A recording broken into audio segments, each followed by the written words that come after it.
moja rodina je taká banícka. Otec bol baník a Handlovej boli rodiny banícke, tak väčšinou títo chlapci boli banícki učni a ja som bol jeden z nich. V 57. som nastúpil na banícke učilište a odtedy som robil až do dôchodku v bani.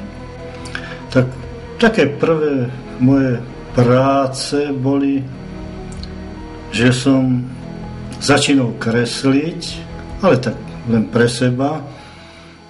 K básničkám som si rôzne kresby robil a pán Prvočka včelári aj s mojím otcom a ten objavil u mňa, že ja som asi sochár, tak bral ma k nemu, tam sme modelovali rôzne veci z hliny, robili sme potom s ním aj prvý pomník, ktorý je na cintoríne a tu sú obrázky, fotografie, kde sme tvorili ten pamätník na cintoríne, tu vidíte, to boli veľké sochy životnej veľkosti, všetko to bolo vytvorené v hline a tak sme to museli tvoriť.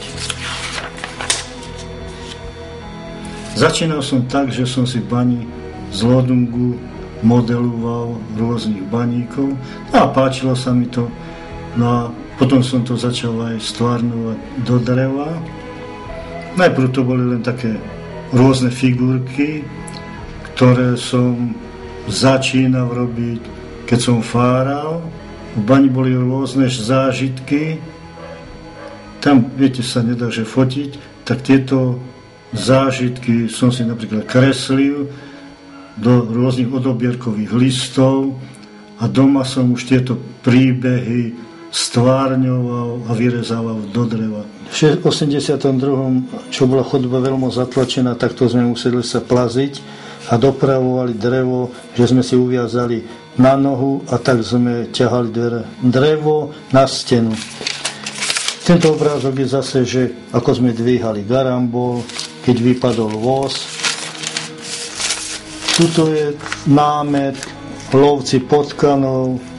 Ja som chcel ukázať tých ľudí, ako tam ťažko pracujú, ako si vedia všetko so všetkým poradiť. Veľmi ma to poteší, keď príde taký starý baník s vnúkom a mu to vysvetľuje a pozná, ako sa tá robota robila a tiež mu to tak pripomenie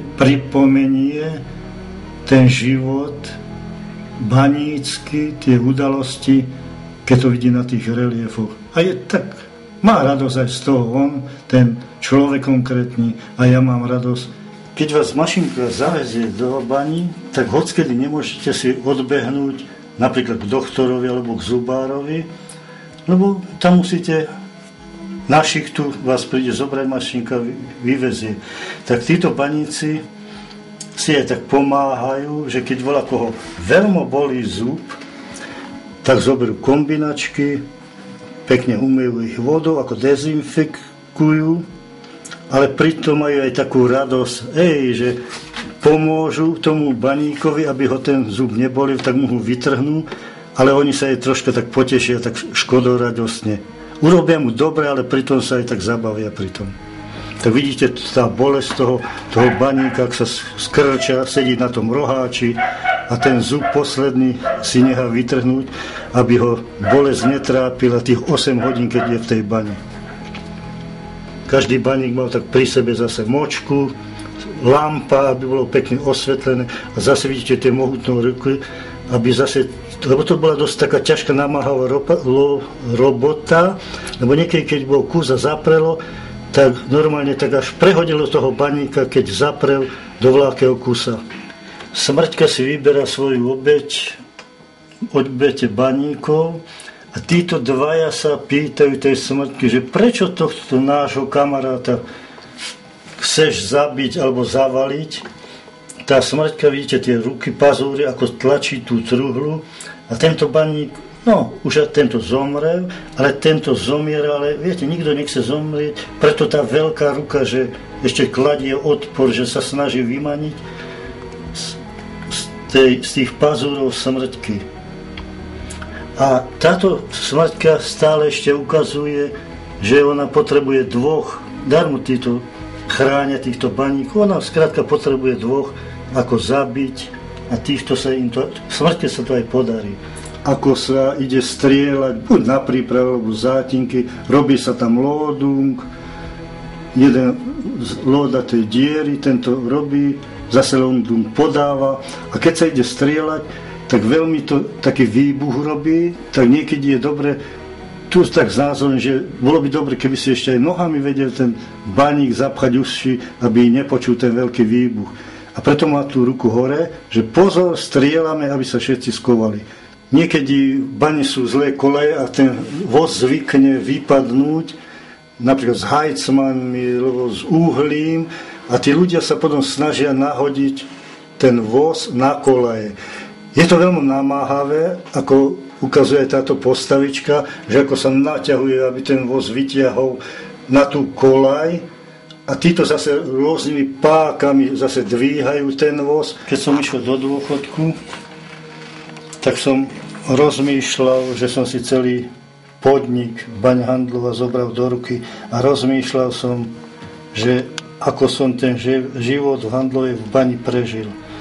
Že bola to ťažká robota v bani, potom vyčítal som Barborke, že koľkých baníkov zabila. Ja som nárade odozdal, že aby to dala zase druhým baníkom.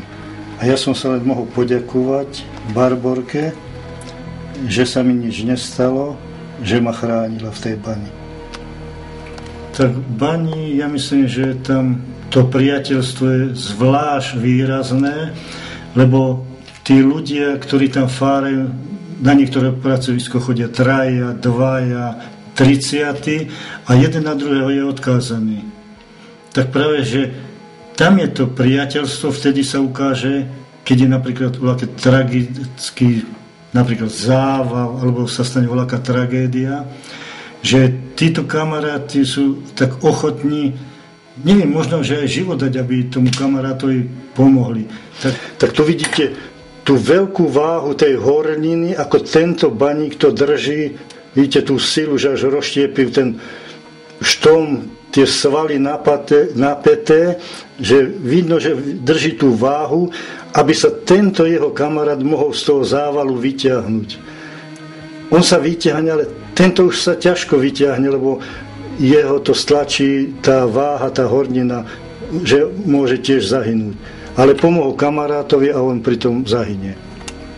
Takýto človek, čo nefára, možno sa inak na to pozerá, ale život baníkov je taký istý ako napríklad na povrchu, že podľa toho, či máte radi tú robotu, že idete s radosťou do tej roboty, alebo nie. Tak určite boli aj takí ľudia, že čo chodili z povinnosti, ale naša rodina, otec a ja myslím, že sme ako mali tú baníckú robotu radi, tak v krvi, že možno že sme si ešte ani nevedeli predstaviť, že by sme inde robili.